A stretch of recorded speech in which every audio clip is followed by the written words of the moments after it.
Kasus kekerasan dalam rumah tangga KDRT kembali jadi perbincangan publik. Belum hilang ingatan kita atas kasus KDRT yang menimpa artis sekaligus mantan anggota DPR Vena Melinda beberapa waktu lalu.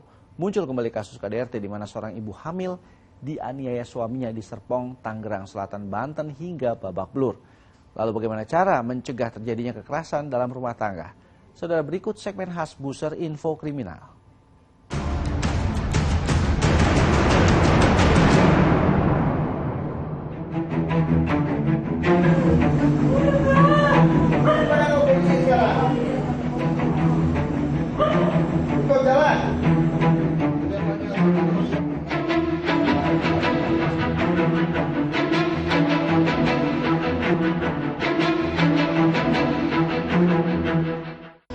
Kekerasan dalam rumah tangga adalah bentuk pelecehan yang dilakukan oleh salah satu anggota keluarga terhadap anggota keluarga lainnya.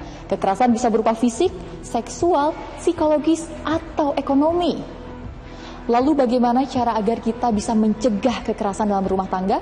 Bersama saya Tia Anissa dan juru kamera Tikno Handoko, inilah Info Kriminal. Seorang wanita hamil 4 bulan di Serpong, Tangerang Selatan, Banten, babak belur dianiaya suaminya di garasi rumahnya.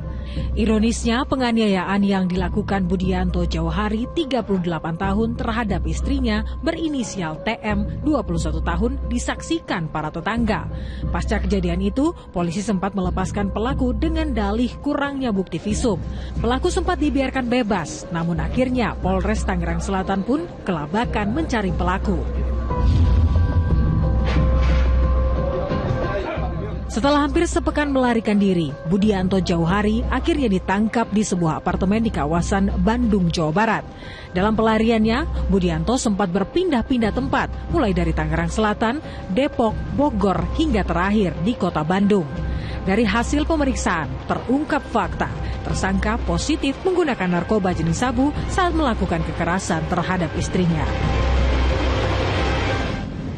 Tersangka ini setelah kita lakukan cek urin, hasilnya positif narkoba, yaitu metafetamin. Jadi mungkin pada saat melakukan kejahatannya, tersangka masih dalam pengaruh narkoba. Saya Budianto Jauhari, saya mengakui saya bersalah melakukan KDRT, memukuli istri saya. Saya mohon maaf sebesar-besarnya karena telah menjadi viral dikarenakan saya hilang. Seakan tak puas setelah menganiaya istrinya, Budianto Jauhari juga diduga mengancam istri beserta keluarganya. Melalui mitra hukum unit pelaksana teknis Daerah Perlindungan Perempuan dan Anak Kota Tangerang Selatan, korban TM mengajukan permohonan perlindungan ke Lembaga Perlindungan Saksi dan Korban akhir pekan kemarin. Korban dan keluarganya mengaku menerima ancaman dari tersangka Budianto Jauhari. Ancaman dikirim oleh tersangka melalui pesan suara yang menyebut akan melakukan pembunuhan terhadap korban dan keluarganya. Hari ini kami datang ke LPSK karena memang terduga pelaku ini melakukan ancaman bermuatannya pembunuhan dalam pesan suara elektronik melalui WhatsApp kepada pelapor, yaitu ayah korban. Setelah kami analisis ternyata benar itu terjadi dan mengancam kepada semua pihak, sekeluarga maksudnya. Ini yang akhirnya menjadi fokus kami karena kami nggak mungkin 24 jam bersama korban dan lainnya gitu ya. Maka kami membawa kasus ini ke LPSK dan alhamdulillah diterima dengan baik. Tak hanya orang biasa, sejumlah artis pun pernah menjadi korban KDRT. Oktober tahun lalu, penyanyi dangdut jebolan ajang pencarian bakat Lesti Kejora diduga pernah dianiaya suaminya Rizky Bilar. Namun setelah beberapa saat, mereka berdua akhirnya sepakat untuk berdamai. Selang beberapa bulan kemudian, tepatnya Januari 2023, giliran artis sekaligus mantan anggota DPR Vena Melinda yang menjadi korban KDRT. Vena Melinda melaporkan suaminya Ferry Irawan ke Polda Jawa Timur atas kasus kekerasan dalam rumah tangga atau KDRT. Vena mengalami KDRT yang dilakukan Ferry Irawan di sebuah hotel di Kota Kediri, Jawa Timur. Ferry yang duduk di kursi pesakitan sebagai terdakwa kasus kekerasan dalam rumah tangga 23 Mei lalu akhirnya divonis 1 tahun penjara oleh Majelis Hakim Pengadilan Negeri Kediri. Ferry Irawan dinyatakan terbukti melakukan kekerasan dalam rumah tangga terhadap Vena Melinda, istrinya. Vonis ini lebih ringan dibanding tuntutan jaksa penuntut umum, yakni 1,5 tahun penjara. Meski terbukti bersalah, Ferry tetap membantah melakukan KDRT. Di Indonesia, kasus KDRT bukanlah hal baru, bahkan telah masuk kategori memprihatinkan. Meski melakukan KDRT dapat dijerat dengan pasal 44 ayat 1 Undang-Undang Nomor 23 Tahun 2004 dengan ancaman hukuman maksimal 5 tahun penjara dan denda 15 juta rupiah. Namun, masih saja terjadi kasus KDRT di masyarakat. Kekerasan dalam rumah tangga atau KDRT bisa terjadi pada siapa saja, baik wanita maupun pria.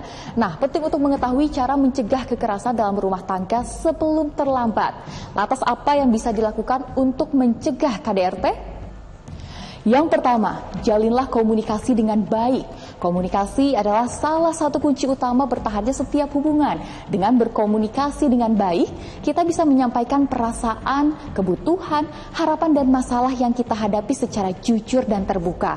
Dengan begitu, kita bisa menyelesaikan konflik secara damai tanpa perlu ada kekerasan. Yang kedua, harus saling percaya. Kepercayaan harus ada pada setiap pasangan yang menjalin hubungan.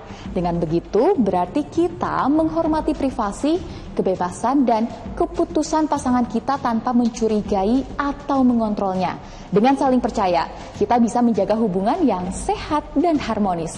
Yang berikutnya, hindari prasangka buruk. Prasangka buruk adalah sikap negatif yang didasarkan pada asumsi atau dugaan tanpa bukti yang jelas. Prasangka buruk bisa menimbulkan rasa curiga, cemburu, marah, atau benci terhadap pasangan atau anggota keluarga lainnya. Prasangka buruk juga bisa membuat kita bertindak agresif tanpa memikirkan akibatnya. Yang keempat, saling berlapang dada. Dengan saling berlapang dada kita bisa menerima dan menghargai perbedaan yang ada antara pasangan atau anggota keluarga lainnya. Saling berlapang dada juga berarti kita tidak memaksakan kehendak atau pandangan kita kepada orang lain sehingga bisa menjalin hubungan yang toleran dan juga harmonis. Yang terakhir, jauhi perselingkuhan. Perselingkuhan bisa menyebabkan kerusakan besar pada sebuah hubungan seperti hilangnya kepercayaan, rasa sakit hati, pengkhianatan, atau perceraian.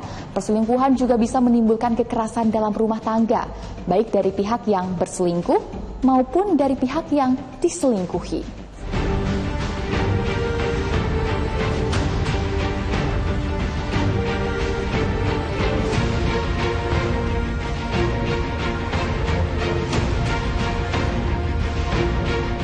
Kekerasan dalam rumah tangga adalah masalah serius yang harus dicegah dan segera diatasi karena hal ini bisa memperburuk hubungan keluarga dan kesehatan individu. Demikian info kriminal kali ini, saya Tia Nisa beserta juru kamera Tikno Handoko pamit. Sampai jumpa.